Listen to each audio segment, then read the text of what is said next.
سب سے پہلے میں اس عظیم شخصیت کی یاد کروں جس نے جمعیت علماء تلنگانہ، بلکہ اس وقت جمعیت علماء آندھرا پردیش اور بعد میں جمعیت علماء تلنگانہ و آندھرا پردیش، گلی گلی کنارے کنارے تک اس کی آواز کو پہنچایا اور اس کے کام کو پھیلایا، اور اس طرح لوگوں کو جوڑا کہ آج پورے تلنگانہ و آندھرا پردیش میں لاکھوں لوگ اس جمعیت اور جماعت سے جڑے ہوئے ہیں اور اللہ کے دین کی خدمت کر رہے ہیں۔ حقیقت یہ ہے کہ آپ کی جدائی پر بہت غم ہوا، لیکن خوشی اس بات کی ہے کہ جانے والے نے جانے سے پہلے سارے انتظام کر گیا ہے۔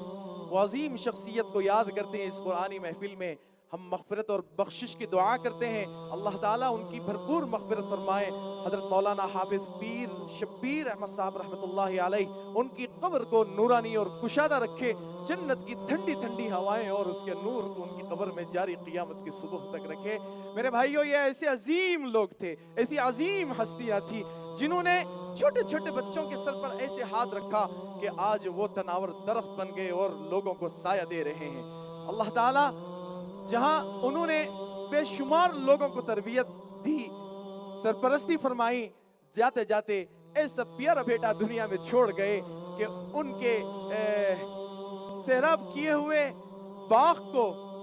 ایسی حفاظت کیا ہوا ہے، کسی ایک کلی کو مرجھائے نہیں دیتا، کسی ایک پتے کو گرنے نہیں دیتا، بڑا جوڑ کر رکھا ہوا ہے۔ محترم جناب حافظ پیر خلیق احمد صابر صاحب، بلکہ یہاں مبارکباد بھی دوں کہ ابھی جدید جو الیکشن ہوا جمعیت علماء تلنگانہ کے، آپ جنرل سیکریٹری منتخب ہوئے، اس کی بھی مبارکباد ہے۔ اللہ تعالیٰ آپ کو جزائے خیر دے، جس طرح آپ کے والد محترم نے خدمت کی، اللہ تعالیٰ اس طرح کا کام آپ سے بھی لے، اللہ قبول فرما لے۔ میں صدر جلسہ اور ڈاکٹر عبدالقدیر صاحب اور قاری عبدالرحمن شاہی صاحب سے درخواست کرتا ہوں کہ ماہر القرآن کمیٹی کی جانب سے جو سلام خدمت ایوارڈ پیش کیا جانا ہے، وہ حضرت پیر شبیر احمد صاحب دامت برکاتہم کے صاحبزادے حافظ پیر خلیق احمد صاحب کی خدمت میں پیش کریں۔ اسی طرح حضرت مولانا محمد مصدق القاسمی صاحب، یہ وہ شخصیت ہے جو سرزمین دکن پر حضرت مولانا مفتی عبدالمغنی صاحب رحمۃ اللہ علیہ کے شانہ بشانہ، بلکہ اولین سپاہی بن کر جمعیت کو زندہ کیا، وہ بھی شامل ہو جائے۔ جناب حضرت مولانا حافظ پیر شبیر احمد صاحب رحمۃ اللہ علیہ کی خدمت میں جو ان کے بعد از مرگ ایوارڈ پیش کیا جا رہا ہے، سلام خدمت ایوارڈ، وہ پیش کیا جا رہا ہے، میں صدر اجلاس سے درخواست کرتا ہوں۔ اسی طرح ہمارے حافظ افضل صاحب، آپ سے بھی درخواست ہے، عرفات ٹورز اینڈ ٹریولز کے ذمہ دار خادم الحجاج، آپ بھی ہمارے ساتھ شامل ہو جائیں۔